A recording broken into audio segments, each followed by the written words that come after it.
मई के चढ़ाई।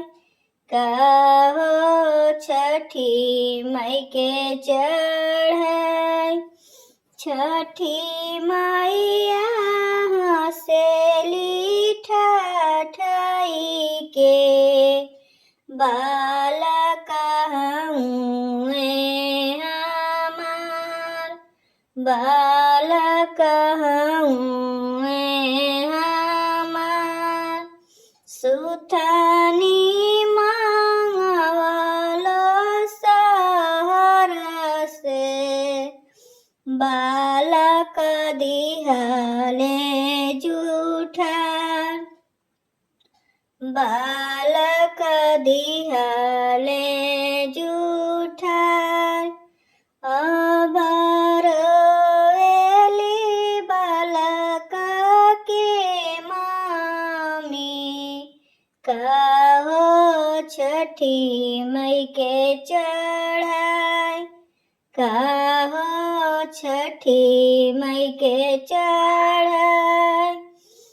छठी मैया हँसेली ठाठाई के बालक हुए हमार। बालक हुए हमार।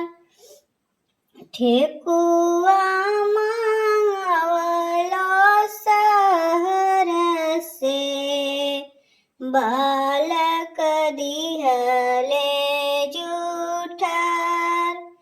अनारस मांगवलो शहर से बालक दिहले जूठार।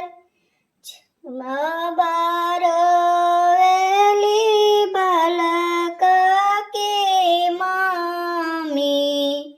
कहो छठी मई के चढ़ाई। कहो छठी मई के चढ़ाई। छठी मैया हँसेली ठाठाई के बालक हुए बालक हुए हमार। सेउआ मांगवलो शहर से बालक दिहले जूठार। बालक दिहले जूठार। गांजी सुथनी मांगवलो शहर से बालक दिहले जूठार। बालक दिहले जूठार। अबरोएली बालक के मामी। कहो छठी मई के चढ़ाई।